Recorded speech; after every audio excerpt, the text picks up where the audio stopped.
600 খ্রিস্টাব্দের দিকে যখন পৃথিবী অন্ধকারে আচ্ছন্ন ছিল, তখন মক্কার এক সাধারণ ব্যবসায়ীর উত্থান ঘটেছিল। তিনি ছিলেন রাশিদুন খিলাফতের প্রথম খলিফা আবু বকর সিদ্দিক রাদিয়াল্লাহু তাআলা আনহু। তিনি ছিলেন রাসূলুল্লাহর একজন বিশ্বস্ত সঙ্গী, ইসলামকে প্রতিষ্ঠিত করার পথে যিনি ছিলেন একজন মহান যোদ্ধা এবং একজন অকুতভয় নেতা। শুধু তাই নয়, জীবনের প্রতিটি মুহূর্তে তিনি ছিলেন ঈমান, সততা এবং সাহসের এক চমৎকার উদাহরণ।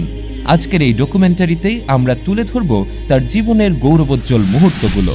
তো চলুন শুরু করা যাক। जिनकी तौकीर है वो खलीफा बिला फसल सिद्दीक है। 570 খ্রিস্টাব্দের দিকে মক্কায় জন্মগ্রহণ করেন একজন ছেলে, যিনি একদিন হয়ে উঠবেন ইসলামের প্রথম খলিফা, একজন নির্ভীক নেতা। তার নাম আবু বক্কর ইবনে আবু কুহাফা। শৈশব থেকে শুরু করেই তার জীবন ছিল অত্যন্ত সৎ এবং নির্লোভ। তিনি ছিলেন একজন সফল ব্যবসায়ী, যার পরিচিতি ছিল তার সততা ও বিশ্বস্ততায়। কিন্তু কে জানত ভবিষ্যতে তার জীবন তার পৃথিবী জীবনের কাজের চেয়ে অনেক বড় হয়ে উঠবে। 610 খ্রিস্টাব্দে যখন রাসূলুল্লাহ সাল্লাল্লাহু আলাইহি ওয়াসাল্লাম মক্কায় ইসলাম প্রচারের প্রথম বার্তা দেন, তখন আবু বকর রাদিয়াল্লাহু তাআলা আনহু ছিলেন প্রথম ব্যক্তি যিনি তাকে পূর্ণ বিশ্বাস করেছিলেন। তার মধ্যে ছিল এক গভীর আধ্যাত্মিক অনুভূতি, যে অনুভূতির কারণে তিনি ইসলামের সঠিকতা গ্রহণ করেন। হযরত আবু বকর রাদিয়াল্লাহু তাআলা আনহু একেবারে শুরু থেকেই ইসলামকে শক্তিশালী করতে মাঠে নামেন। তিনি শুধু একজন অনুসারীই ছিলেন না, বরং নিজের অর্থ ও সময় দিয়ে ইসলামের প্রচারের জন্য কাজ করেন। মক্কার কাফেররা যখন ইসলামের বিরুদ্ধে উঠে, তখন আবু বকর রাদিয়াল্লাহু তাআলা আনহু নিজেকে দৃঢ়ভাবে মক্কার পথে দাঁড় করান। ইসলামের বিরুদ্ধে তীব্র প্রতিরোধ এবং মুসলিমের উপর জুলুম বৃদ্ধি পেলে রাসূল সাল্লাল্লাহু আলাইহি ওয়াসাল্লাম মদিনায় হিজরত করার সিদ্ধান্ত নেন। এই কঠিন সময়ে আবু বকর রাদিয়াল্লাহু তাআলা আনহু ছিলেন তার একমাত্র সঙ্গী। তাদের মক্কা থেকে মদিনার পথে এই পবিত্র যাত্রা ছিল ইতিহাসে এক গুরুত্বপূর্ণ অধ্যায়। এই সময়ে তার দৃঢ়তা, সততা এবং ঈমানের প্রতিফলন ঘটেছিল। মদিনায় পৌঁছানোর পর আবু বকর রাদিয়াল্লাহু তাআলা আনহু ইসলামকে আরও শক্তিশালী করার জন্য কাজ শুরু করেন। মদিনা ছিল মুসলিমদের জন্য এক নতুন আশ্রয়, যেখানে আবু বকর রাদিয়াল্লাহু তাআলা আনহু এর নেতৃত্বে ইসলামের ভিত্তি আরও দৃঢ় হতে থাকে। তার সঙ্গে রাসূলুল্লাহ সাল্লাল্লাহু আলাইহি ওয়াসাল্লামের বন্ধুত্ব ও একাত্মতা ইসলামকে উজ্জ্বল ভবিষ্যতের দিকে নিয়ে যায়। 632 খ্রিস্টাব্দ রাসূলুল্লাহর ইন্তেকালের পর মুসলিম উম্মাহ একটি গভীর শোক এবং নেতৃত্ব সংকটে পড়ে। ইসলামের নতুন পথপ্রদর্শক কে হবেন, সেই প্রশ্ন সবার মনে। এমন সময় সাহাবীদের ঐক্যমতের ভিত্তিতে আবু বকর সিদ্দিক রাদিয়াল্লাহু তাআলা আনহু ইসলামের প্রথম খলিফা হিসেবে নির্বাচিত হন। তার শাসনামলে ইসলাম বিশ্বের বিভিন্ন প্রান্তে ছড়িয়ে পড়ে। মুসলিমরা একত্রিত হয়ে এক শক্তিশালী জাতিতে পরিণত হয়। তিনি নিজেকে ক্ষমতার শীর্ষে কখনোই দেখেননি, বরং তিনি নিজেকে দায়িত্বপ্রাপ্ত একজন সেবক হিসেবে দেখতেন। তার প্রথম দিন থেকেই তিনি ইসলামের সুশাসন প্রতিষ্ঠায় অগ্রণী ভূমিকা পালন করেন। আবু বক্করের খলিফা হিসেবে প্রথম কাজগুলোর একটি ছিল ইসলামের ঐক্য রক্ষা করা। রাসূলুল্লাহ সাল্লাল্লাহু আলাইহি ওয়াসাল্লামের মৃত্যুর পর কিছু গোত্র ইসলামের বাইরে যেতে চেয়েছিল। তাদের বিরুদ্ধে তিনি কঠোর অবস্থান গ্রহণ করেন। তার শাসনকাল ছিল সংক্ষিপ্ত, তবে অত্যন্ত গুরুত্বপূর্ণ। তিনি ইসলামের প্রথম সরকারি কাঠামো তৈরি করেন, যা পরে মুসলিম শাসন ব্যবস্থার ভিত্তি হয়ে ওঠে। তিনি খলিফা হিসেবে সিদ্ধান্ত নেওয়ার সময় সবসময় কুরআনের নির্দেশনা অনুসরণ করতেন। প্রতিদিন তিনি ব্যক্তিগতভাবে গরিবদের সাহায্য করতেন এবং নিশ্চিত করতেন যে কারো উপর অন্যায় হচ্ছে কিনা। তার সময় মুসলিমরা একসঙ্গে কাজ করতে শিখেছিল। তার নেতৃত্বে ইসলামের নীতি ও আদর্শ শুধু মদিনায় নয়, আরব উপদ্বীপেও প্রতিষ্ঠিত হয়েছিল।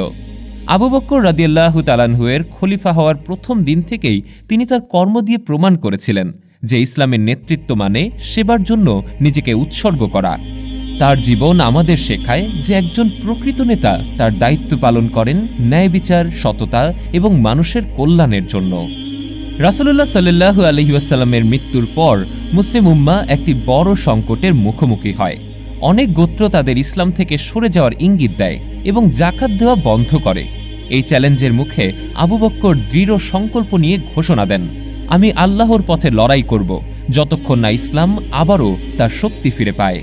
তিনি বলেন, যদি কেউ জাকাতের একটি দড়িও বন্ধ করে যা রাসূলের সময় দেয়া হতো, আমি তার বিরুদ্ধে লড়াই করব। এই বক্তব্য ছিল তার অটল ঈমান এবং ইসলামের প্রতি তার প্রতিশ্রুতির প্রতিফলন। আবু বকর রাদিয়াল্লাহু তাআলা আনহুর শাসনামলে সবচেয়ে গুরুত্বপূর্ণ চ্যালেঞ্জ ছিল রিদ্দাহ যুদ্ধ। ইসলামের বিরুদ্ধে বিদ্রোহী গোত্রগুলো যখন তাদের আনুগত্য প্রত্যাহার করে, তখন এই যুদ্ধ অপরিহার্য হয়ে ওঠে। আবু বকর রাদিয়াল্লাহু তাআলা আনহু সেনাপতি হিসেবে খালিদ বিন ওয়ালিদকে নিযুক্ত করেন। তার নির্দেশনায় মুসলিম সেনারা বিদ্রোহীদের পরাজিত করে। এই যুদ্ধ কেবল বিদ্রোহীদের থামায়নি, বরং ইসলামের পতাকাকে আরও দৃঢ়ভাবে প্রতিষ্ঠিত করেছে। রিদ্দাহ যুদ্ধের মাধ্যমে আবু বকর প্রমাণ করেন যে ইসলাম একটি একক শক্তি এবং এই ধর্মকে টুকরো করা সম্ভব নয়। তার নেতৃত্বে মুসলিম উম্মাহ আবারও একত্রিত হয়। রিদ্দাহ যুদ্ধের পর আবু বকর বাইজেন্টাইন সাম্রাজ্যের বিরুদ্ধে অভিযান পরিচালনা করেন। তার শাসনামলেই মুসলিমরা প্রথম বাইজেন্টাইনের শক্তিশালী সাম্রাজ্যের বিরুদ্ধে লড়াই করে। এটি ছিল ইসলামী সাম্রাজ্যের জন্য একটা বড় মাইলফলক। এই অভিযানে মুসলিমদের অসাধারণ সাহসিকতা ও ধৈর্য ইসলামের প্রচার ও প্রসারকে আরও শক্তিশালী করে তোলে। বাইজেন্টাইন সাম্রাজ্যের সাথে লড়াই মুসলিম উম্মার জন্য নতুন সীমান্ত উন্মোচন করে। আবু বকর রাদিয়াল্লাহু তাআলা আনহুর শাসনকাল কেবল যুদ্ধের মাধ্যমেই নয়, ইসলামের মূলনীতিগুলো প্রতিষ্ঠা করেও বিশেষভাবে স্মরণীয়।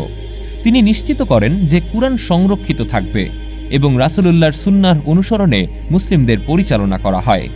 তার নির্দেশে কুরআন মুসাফ আকারে সংকলন করা হয়, যা ইসলামের ইতিহাসে একটা যুগান্তকারী পদক্ষেপ। এটি নিশ্চিত করে যে কুরআনের বার্তা ভবিষ্যৎ প্রজন্মের জন্য নিরাপদ থাকবে। আবু বকর রাদিয়াল্লাহু তাআলা আনহুর শাসনকালে ইসলাম একটি ছোট সম্প্রদায় থেকে একটি শক্তিশালী সাম্রাজ্যে রূপান্তরিত হয়। তার দৃঢ় নেতৃত্ব, বিচক্ষণতা এবং ঈমানের কারণে মুসলিম উম্মাহ একত্রিত হয় এবং বিশ্বে তাদের অবস্থান প্রতিষ্ঠিত করে। তার শাসনামলের এই সফলতাগুলো প্রমাণ করে যে পৃথিবীর যেই নেতৃত্ব ঈমান, ন্যায়বিচার এবং কঠোর পরিশ্রমের ভিত্তিতে গড়ে ওঠে তা চিরকাল টিকে থাকে। 634 খ্রিস্টাব্দ, হযরত আবু বকর সিদ্দিকের জীবনের শেষ দিনগুলো চলছে। ইসলাম প্রতিষ্ঠার কঠিন সংগ্রামের পর তিনি ক্লান্ত, কিন্তু তার অন্তরে এক গভীর প্রশান্তি। তিনি জানতেন ইসলাম এখন মজবুত ভিত্তির উপর দাঁড়িয়ে আছে। তার শেষ দিনগুলোতে তিনি বারবার রাসূলুল্লাহর কথা স্মরণ করতেন। তিনি বলেন, আমার সবচেয়ে বড় গৌরব হলো আমি রাসূলুল্লাহর সঙ্গে সারা জীবন থাকতে পেরেছি এবং তার মৃত্যুর পরও ইসলামকে রক্ষা করতে পেরেছি। তার মৃত্যু ঘনিয়ে এলে তিনি সাহাবীদের কাছে ডেকে পাঠান। তাদের উদ্দেশ্যে তিনি বলেন, তোমরা সবসময় আল্লাহকে ভয় করো, ইসলামের পথে দৃঢ় থেকো, কখনো ক্ষমতার লোভে বিচলিত হইও না। আমি আমার সামর্থ্য অনুযায়ী কাজ করেছি, যদি কোনো ভুল করে থাকি আল্লাহ তা মাফ করবেন। তিনি ইসলামের ভবিষ্যতের কথা ভেবে তার জায়গায় ওমর ইবনে খাত্তাবকে খলিফা হিসেবে মনোনীত করেন। আবু বকরের মতে ওমরই ছিলেন সেই ব্যক্তি যিনি ইসলামের আদর্শকে দৃঢ়ভাবে ধরে রাখবেন। সাহাবারাও তার এই সিদ্ধান্তে সম্মত হন। তার জীবনের শেষ মুহূর্তে তিনি বলেন, আমার দেহকে খুব সাধারণ কাপড়ে দাফন করো। আমার জীবনের সবকিছু আল্লাহ এবং তার রাসূলের জন্য উৎসর্গ করেছি। আমি চাই আমার মৃত্যু হোক ইসলামের সেবায় এক নম্র উদাহরণ। তার মৃত্যুতে মদিনা এক গভীর শোকের মধ্যে পড়ে। সাহাবারা তাদের একজন মহান নেতা এবং রাসূলুল্লাহর সবচেয়ে ঘনিষ্ঠ সঙ্গীকে হারালেন। মদিনায় রাসূলুল্লাহ সাল্লাল্লাহু আলাইহি ওয়াসাল্লামের পাশেই তাকে দাফন করা হয়, যেন মৃত্যুর পরও তার প্রিয় রাসূলের সঙ্গী হতে পারেন। তার জীবন আমাদের শিখিয়ে যায় কিভাবে একজন মানুষ সৎ, দৃঢ় এবং আল্লাহর প্রতি নিবেদিত থেকে ইতিহাসের অংশ হয়ে উঠতে পারে। আবু বকর সিদ্দিক রাদিয়াল্লাহু তাআলা আনহু-এর জীবন ছিল অমর এক আদর্শ। তার সততা, বিশ্বস্ততা এবং ঈমানের প্রতি অটল বিশ্বাস আজও আমাদের পথ প্রদর্শন করে। তিনি ছিলেন এক মহামানব, যার জীবন পৃথিবী জুড়ে কোটি কোটি মানুষের হৃদয়ে বেঁচে থাকবে। فإن الله حي لا يموت